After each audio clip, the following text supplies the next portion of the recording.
I am Ditya and today we are here to discuss on the topic CAA NRC. We are in the favor of the topic and you are against the topic.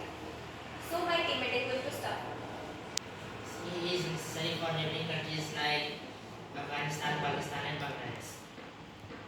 In this act, basically, it's a provide a path to bring that people who migrated from India in a very bad time for any reason.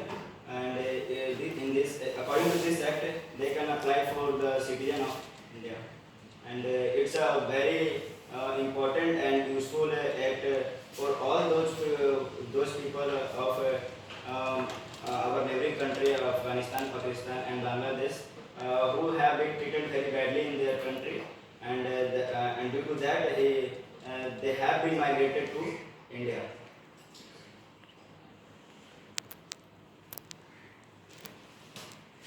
So CAA promises to bring those people back who were in India before partition, according to you, right?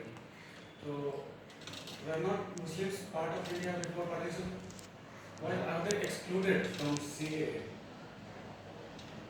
This would be I can't understand the question.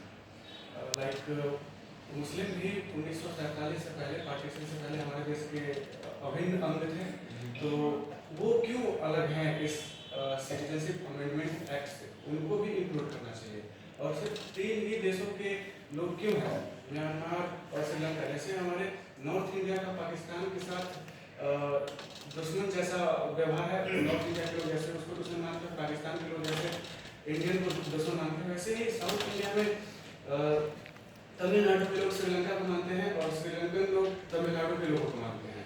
तो श्रीलंका को include क्यों नहीं किया गया? और बहुत सारे जैसे कम्युनिटीज हैं, बौद्ध, जैन और पर्शियन, क्रिश्चियन एंड हिंदू, ये लोग आपको म्यांमार में मिल जाएंगे, वहाँ भी उनकी हालत खराब, हालत बदतर है।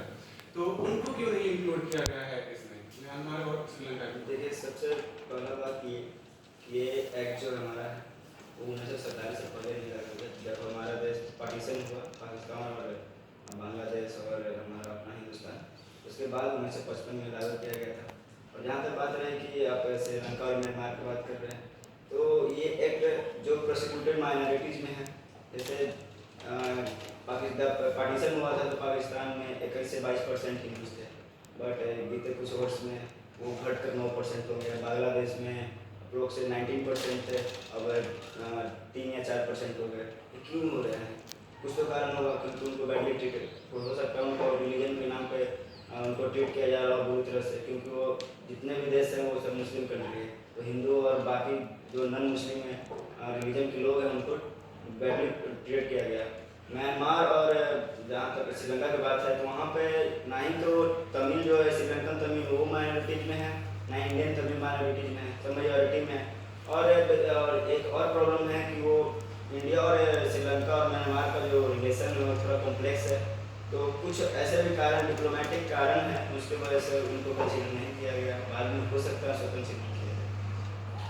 Right now, you cannot provide jobs to youngsters, to citizens of India. They are living in India. How are you going to provide the people that you are bringing in from other countries like Afghanistan, Bangladesh? देखो, बात यहाँ पे employment और unemployment नहीं है।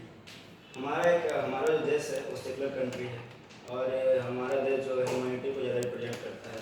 तो इस बात को कंसर्न में रखते हुए हमारे देश के जो बहुत बड़े बड़े नेता हैं, फिर हमारे प्राइम मिनिस्टर जी, वो इन सब बातों को ख्याल में रखते हुए, और जो भी हमारे बीते वर्ष में जो प्राइम मिनिस्टर बने थे, वो जब 1955 या फिर जब 2019 में ये एक्ट लागू किया गया था, तो ये सब ह्यूमैनिटी के नाम पे कह सकते हैं लागू किया गया था। और जो हमारे देश में जो अफगानिस्तान, पाकिस्तान या बांग्लादेश से जो लोग आएंगे, वो आएंगे तो हमारे देश में कुछ करेंगे ही करेंगे, हो सकता है देश के डेवलपमेंट में भी हेल्प करेंगे, इसके कारण से भी तो ला सकते हैं ना। Okay, so you said India is a secular country, right? So if it's a secular country, तो मुस्लिम को क्यों इस चीज से डिफार किया जा रहा है? If it is secular, Muslims are also people who are living in India. So why they are discriminating them? It's not किस मुस्लिम के बारे में बात कर रहे हो, जो इंडिया में ऑलरेडी रह रहे हैं या फिर माइग्रेट करके रेफ्यूजी बन जो के इंडिया में माइग्रेट रह कर चुके हैं उनके बारे में। आप ये बताएंगे कि वो अपने मुस्लिम कंट्री से इंडिया में क्यों माइग्रेट की? मैंने उनको बेटर लिविंग कंडीशन चाहिए। तो फिर उनको अपना देश क्यों चाहिए था? We can't say because of someone, we can't say everyone.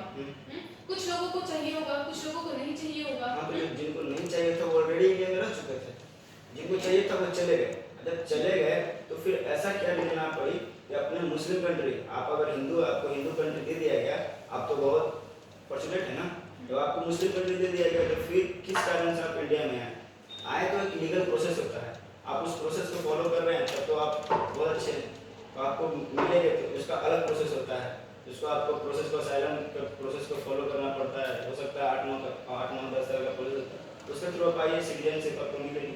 ठीक है, फिर जैसे ये सीए जो है कि जो भी नॉन मुस्लिम से उन लोग को 6 इयर्स में सिटीजनशिप मिल जाएगी, और जहाँ पे मुस्लिम से उन लोग को 11 इयर्स वेट करना पड़ेगा सिटीजनशिप लेने के लिए। तो इस चीज़ में अगर आप उन मुस्लिम लोग को सिटीजनशिप दे रहे हो तो 11 इयर्स क्यों वेट करवाना? क्यों नहीं वेट करना पड़ेगा? वो It is biased. वो बायस नहीं, ना ही हिंदू को दिया गया अपना कंट्री, ना ही बुद्धिज्म को दिया गया, ना ही जैन को दिया गया। जब हमारा देश भी बटा ना तो मुस्लिम कंट्री पाकिस्तान को बनाया गया, हिंदुस्तान को मुस्लिम कंट्री नहीं बनाया गया। बहुत सारे रीजन के लोग अभी भी हिंदुस्तान में और रहेंगे, कभी ऐसा होगा नहीं कि यहाँ पे सिर्फ एक तरह के रीजन रहेंगे। किशोर फिनिश कंक्लूड। अगर यहाँ पे बात हिंदू मुस्लिम का नहीं हो रहा है, यहाँ पे है सीए और एनआरसी से क्या इंडिया में डेवलपमेंट हो सकता है? हाँ, होगा नहीं ना। हो सकता है, होगा नहीं ना। हो सकता है। क्यों? जो लोग क्योंकि बड़े-बड़े, एक मिनट, मेरी बात कंप्लीट कर लेने दीजिए। जो लोग अफगानिस्तान, ऐसा नहीं है कि अफगानिस्तान, पाकिस्तान और बांग्लादेश में गरीब लोग ही हैं, जो वहाँ पे बड़े-बड़े लोग भी हैं, हिंदू भी हो सकते हैं, बुद्ध भी हो सकते हैं, जो उनका कास्ट मैटर नहीं कर रहा है, नॉन मुस्लिम को छोड़कर नॉन मुस्लिम का बात करें, जो बड़े-बड़े लोग वो इंडिया में आएंगे, वो अपना डेवलपमेंट करेंगे ना, तो हमारे देश के हित में भी तो काम करेंगे वो।